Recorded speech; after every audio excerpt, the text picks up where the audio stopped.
नमस्कार, मैं त्रिलोक गोगिया टीजी मंत्रा में आपका हार्दिक स्वागत करता हूं। आज हम अपने YouTube चैनल टीजी मंत्रा की शुरुआत करने जा रहे हैं। हमें आशा है कि आपका सहयोग व समय मिलता रहेगा। आज जो समस्या है, गंभीर समस्या जो बनी हुई है प्रदूषण के ऊपर, ये एक ऐसी गंभीर समस्या है जिसमें सरकारें, केंद्र सरकार हो या राज्य सरकार हो, वो अपना कार्य अपने आप में कर रही हैं, पर हमें इसमें आम लोगों को भी जागरूकता लाना बहुत जरूरी है। जब तक हम अपना जागरूकता नहीं लाएंगे, प्रदूषण पे हम अपना इसमें सहयोग देते रहेंगे, तो हम कैसे सहयोग दे सकते हैं? जैसे कि गवर्नमेंट ने भी कहा है कि आप अपनी गाड़ियां रेड लाइट पे बंद करिए। आप कहीं पर कोई जलता हुआ है तो उसको आप, टायर है या कोई ऐसी चीज़ है जो प्रदूषण से हमारे हवा में प्रदूषण फैला रहा है, उसको हम जब तक आपस में आम लोग जागरूकता नहीं लाएंगे तब तक ये समस्या हमेशा बनी रहेगी। और ये हर साल की समस्या है। जैसे ही सर्दी शुरुआत होने लगती है, हमारे जो पड़ोसी राज्य हैं उनकी पराली जलनी शुरू हो जाती है और हवा में प्रदूषण फैलना शुरू हो जाता है। तो ये जो समस्या है, और लोगों में खांसी जुकाम और ये वायरल शुरू हो जाता है, तो इसको हमने आपस में मिलकर ही इसको रोकना है। और ये कैसे रोक सकते हैं, ये एक जागरूकता की बहुत ज़्यादा ज़रूरत है। तो मैं आपसे एक निवेदन करना चाहता हूँ, इस पर आप जागरूक होइए। किसी तरह भी इस प्रदूषण को, जो हमारे बड़े बुजुर्ग हैं उनको ये समस्या बहुत ज़्यादा आती है, खांसी की, बलगम की और दूसरी समस्याएं जो इससे प्रदूषण से रिलेटेड है।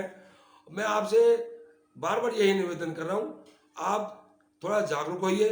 आपके आसपास कोई टायर जलता है या कोई घास फूस जलाता है या कोई फैक्ट्री ऐसा कोई धुआं करती है जो जिससे कि ये हमारी वायु प्रदूषण हो रही है, तो हम उस पर जागरूक जब तक नहीं होंगे तब तक सरकारें भी अब वो क्या कर सकती है, जब तक हम खुद इस पर अपने आप में जागरूकता नहीं लाएंगे। तो मेरा आप सभी से बार बार यही निवेदन है, इस प्रदूषण को रोकने के लिए आप खुद जागरूक होइए, लोगों को कहिए जितना हो सके अपने आस पड़ोस में जो बेकार के कूड़ा जलता है या पार्कों में माली लोग अपना कूड़ा न उठाने के लिए उसको जला देते हैं, उसका आपको ध्यान आप लोगों ने ही रखना है। तो मेरा आपसे बार बार यही निवेदन है, इस पर जागरूकता लाइए, अपने आस पड़ोस फैक्ट्री वालों को समझाइए, अपने जो कूड़ा जलाते हैं उनको समझाइए, टायर ट्यूब ना जलने दें। जो लोग कबाड़ी का काम करते हैं वो तारे जला देते हैं रात को, उससे प्रदूषण और ज़्यादा फैल जाता है। वो अपने थोड़े से फायदे के लिए हमारी जो बच्चे हैं, बुजुर्ग हैं, महिलाएं हैं, सभी के लिए ये बहुत घातक है। तो मैं बार बार यही निवेदन करता हुआ कि आप इस पे जागरूक होइए। एक बात और आप सभी भाइयों से कहना चाहता हूँ, बहनों से कहना चाहता हूँ, जो केंद्रीय सरकार ने आज इतना बड़ा फैसला लिया है प्रदूषण के ऊपर, जो 5 साल की सजा और 1 करोड़ रुपया जुर्माना है, तो ये बहुत बड़ा फैसला है और इससे लोगों के अंदर डर पैदा होगा और प्रदूषण रोकने में कमी आएगी। ये ऐसा जो बड़ा फैसला जो केंद्र सरकार ने आज किया है, और राज्य सरकार भी अपनी तरफ से लोगों को जागरूक कर रही है कि वो गाड़ियां रेड लाइट पर बंद करें, और वो भी अपनी तरफ से कोशिश कर रही है। और अपने जो पड़ोसी राज्य हैं हरियाणा, पंजाब, उनसे भी ये आग्रह कर रही है कि वो पराली के लिए कुछ ऐसी व्यवस्था करें जिससे कि वो पराली ना जलाएं। और उनसे वो गवर्नमेंट को ये चाहिए कि जो पराली वो जलाते हैं उससे पहले ही वो वहाँ से उठवाने की व्यवस्था करें, जिससे कि दिल्ली में या और कहीं NCR वगैरह में जो प्रदूषण फैल रहा है उसमें ये कमी आए। यही मैं कहता हुआ आपका बहुत बहुत धन्यवाद। मैं यहाँ आपसे एक बात और करना चाह रहा था। आपने अभी सुना ही होगा, मुंगेर बिहार में जो दुर्गा विसर्जन होना था उसके ऊपर कितना बवाल हुआ।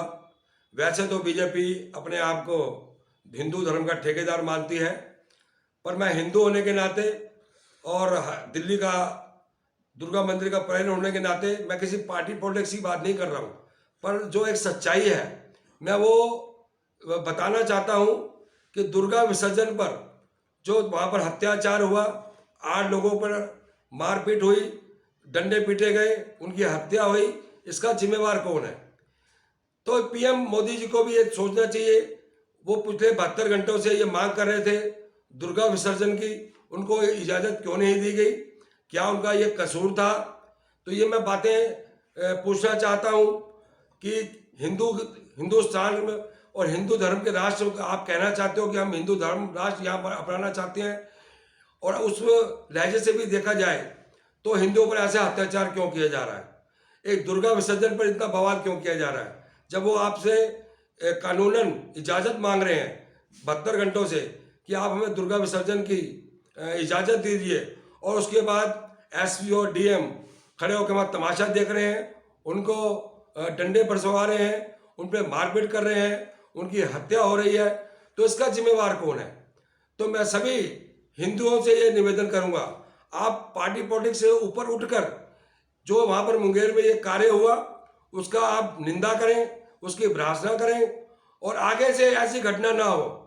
और आगे जब हम ये कहते हैं कि हम हिंदू धर्म को बढ़ावा देना चाहिए, हम हिंदू राष्ट्र बनाना चाहते हैं, फिर बीजेपी के शासन के अंदर ऐसा क्या है कि वहाँ पर उनको इजाज़त नहीं दी जा रही?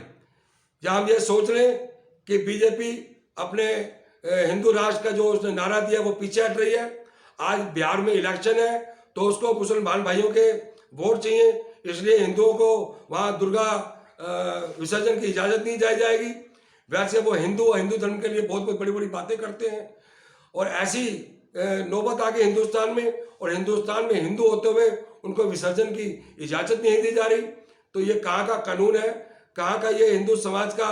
मैं हिंदू समाज से पूछना चाहता हूँ जो ये कहते हैं कि हिंदू इकट्ठे नहीं होते और हिंदू यही नहीं करते। हिंदू आज मुसलमानों की आबादी बढ़ रही है, तो मैं आबादी किसी की बढ़े, ये भाईचारा है, ये गंगा जमुना का एक लहजा है जो हम शुरू से आते आए हैं कि हिंदू मुस्लिम सिख ईसाई सब हैं, हम भाई भाई। सभी को, या ईद हो, मुहर्रम हो, या हिंदू धर्म का कोई भी फंक्शन हो, सबको उसकी इजाज़त मिलनी चाहिए। तो हम सब इस बात को आगे बढ़ाएं और ये कोशिश करें कि हिंदू मुस्लिम सिख ईसाई हम सब मिलकर इन सभी जो त्यौहार दशहरा ईद दिवाली मनाते आए हैं वो हम मनाते रहें, और इसी सुचारू रूप से हिंदू धर्म को भी बढ़ाते रहें और दूसरों धर्म के भी हम इज्जत करते रहें। धन्यवाद। जय हिंद, जय भारत। और डेली हंड डेली हो। धन्यवाद।